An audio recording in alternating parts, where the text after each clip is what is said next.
Assalamualaikum warahmatullahi wabarakatuh.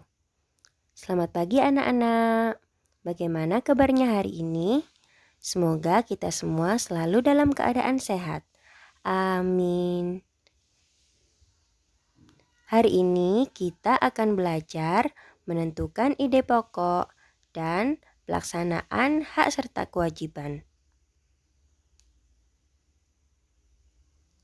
Cara menentukan ide pokok. Ada beberapa cara dalam menemukan ide pokok. Yang pertama, mengambil kalimat utama. Cara ini adalah cara termudah dalam mencari ide pokok. Ide pokok bisa langsung diambil dari kalimat utama.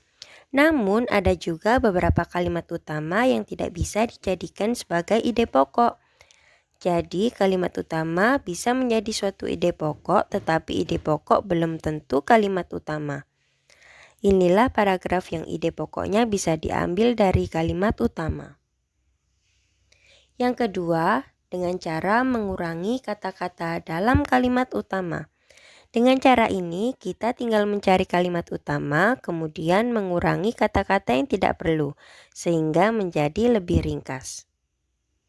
Yang ketiga, kita bisa dengan cara menyimpulkan kalimat utama. Cara ini juga termasuk cara yang mudah dalam mencari ide pokok. Kita tinggal mencari kalimat utama, kemudian menyimpulkannya menjadi ide pokok.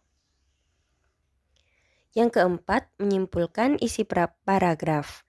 Menyimpulkan isi paragraf digunakan untuk menentukan ide pokok jika kita tidak bisa menyimpulkan dari kalimat utama.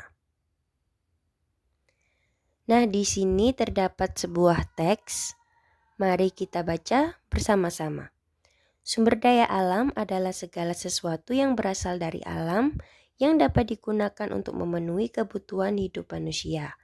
Yang tergolong di dalamnya tidak hanya komponen biotik seperti hewan, tumbuhan, dan mikroorganisme, tetapi juga komponen abiotik seperti minyak bumi, gas alam, berbagai jenis logam, air, dan tanah. Inovasi teknologi, kemajuan peradaban dan populasi manusia, serta revolusi industri telah membawa manusia pada era eksploitasi sumber daya alam, sehingga persediaannya terus berkurang secara signifikan, terutama pada 1 abad belakangan ini. Nah, pada paragraf tersebut kira-kira mana kalimat utamanya?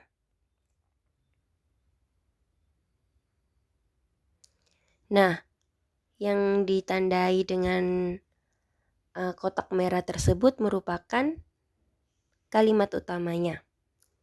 Sekarang kita mencari ide pokok. Dari paragraf tersebut, kita dapat menentukan ide pokoknya.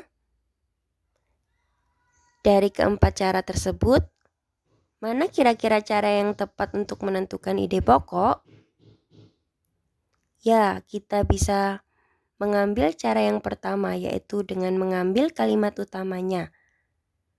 Sumber daya alam adalah segala sesuatu yang berasal dari alam yang dapat digunakan untuk memenuhi kebutuhan hidup manusia. Nah, pada paragraf ini, kalimat utama dan juga ide pokoknya sama, yaitu kalimat yang berada di awal paragraf.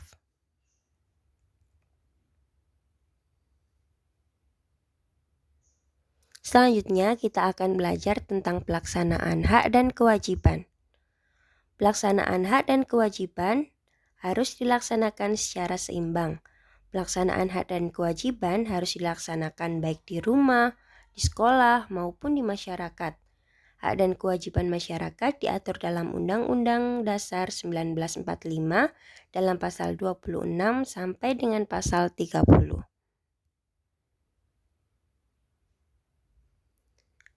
Nah, berikut isi dari pasal 26 sampai 30.